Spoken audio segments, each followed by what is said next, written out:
The legend lives on from the Chippewa on down of the big lake they call Gitchagumi. The lake, it is said, never gives up her dead when the skies of November turn gloomy. With a load of iron ore, 26,000 tons more than the Edmund Fitzgerald weighed empty. That good ship and true was a bone to be chewed when the gales of November came early. The ship was the pride of the American side, coming back from some mill in Wisconsin. As the big freighters go, it was bigger than most, with a crew and good captain well seasoned, concluding some terms with a couple of steel firms when they left fully loaded for Cleveland. Then later that night when the ship's bell rang, could it be the north wind they'd been feeling?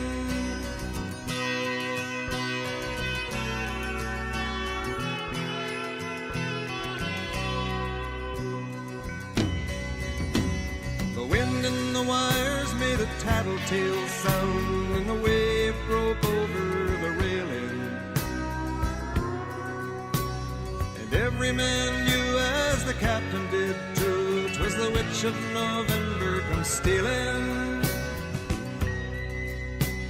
The dawn came late and the breakfast had to wait when the gales of November came slashing. When afternoon came, it was freezing rain in the face of a hurricane west wind.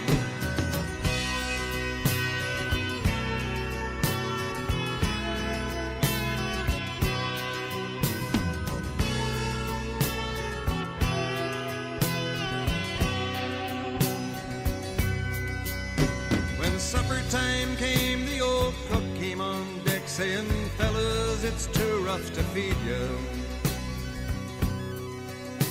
At 7 p.m. a main hatchway caved in. He said, "Fellas, it's been good to know ya." The captain wired in, he had water coming in, and the good ship and crew was in peril.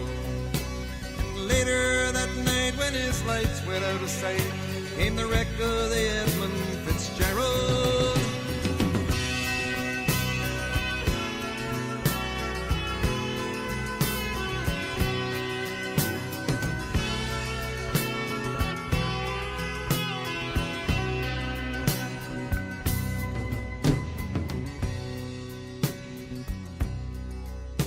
Does anyone know where the love of God goes when the waves turn the minutes to hours? The searchers all say they'd have made Whitefish Bay if they'd put 15 more miles behind her. They might have split up or they might have capsized. They may have broke deep and took water. And all that remains is the faces and the names of the wives and the sons and the daughters.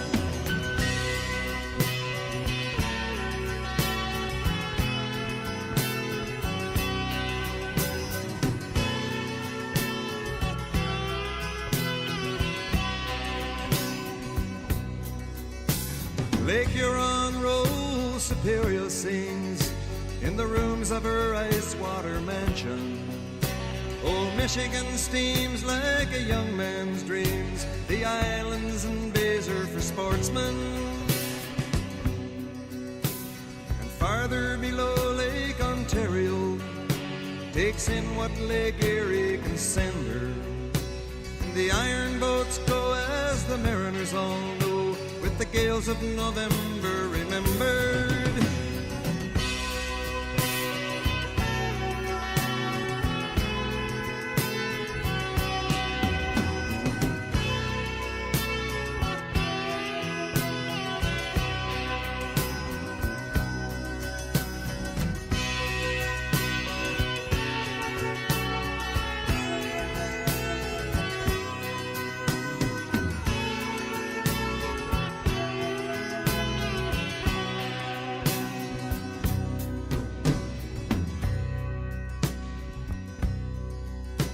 In a musty old hall in Detroit, they prayed in the Maritime Sailors Cathedral.